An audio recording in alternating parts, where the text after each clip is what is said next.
بسم اللہ الرحمن الرحیم۔ السلام علیکم ورحمۃ اللہ وبرکاتہ۔ محترم ناظرین اور میرے دینی بھائیوں، آج آپ کی خدمت میں حیات طیبہ صلی اللہ علیہ وسلم سیریز کی 22ویں قسط کے ساتھ میں حاضر ہوں۔ اس قسط میں 4 سوال و جواب یعنی سوال و جواب نمبر 68، 69، 70 اور 71 شامل کیے گئے ہیں۔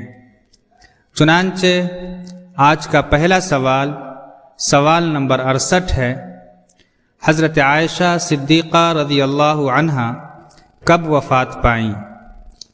جواب اس طرح ہے، آپ صلی اللہ علیہ وسلم کے انتقال فرما جانے کے 47 سال بعد سن 57 ہجری میں حضرت عائشہ صدیقہ رضی اللہ عنہا وفات پائیں۔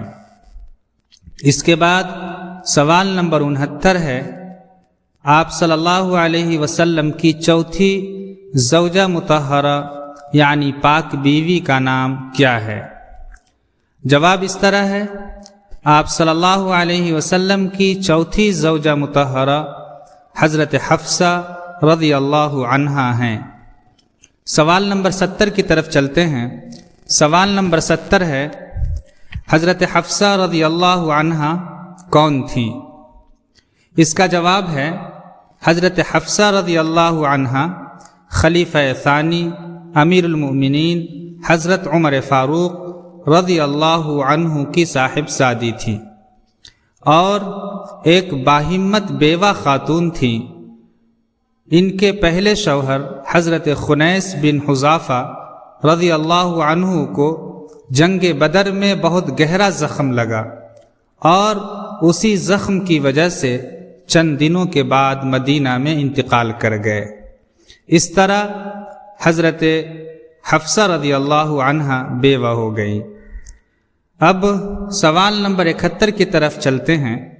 سوال نمبر 71 ہے، حضرت حفصہ رضی اللہ عنہا سے آپ صلی اللہ علیہ وسلم کا نکاح کب ہوا؟ اس کا جواب ہے، حضرت حفصہ رضی اللہ عنہا سے آپ صلی اللہ علیہ وسلم کا نکاح سن 4 ہجری شعبان کے مہینے میں ہوا اور اس وقت حضرت حفصہ رضی اللہ عنہا کی عمر 22 سال تھی۔ ناظرین کرام، الحمدللہ آج کے سوال و جواب بھی اختتام کو پہنچے۔ میں دعا گو ہوں کہ اللہ تعالیٰ آپ سبھوں کو صحت و سلامتی کے ساتھ لمبی عمر عطا فرمائے، اور آپ سے گزارش ہے کہ آپ اس سلسلے کی تمام قسطوں کو ضرور دیکھیں، یاد کریں اور شیئر بھی کریں۔ اللہ آپ کو جزائے خیر دے۔ والسلام علیکم ورحمۃ اللہ وبرکاتہ۔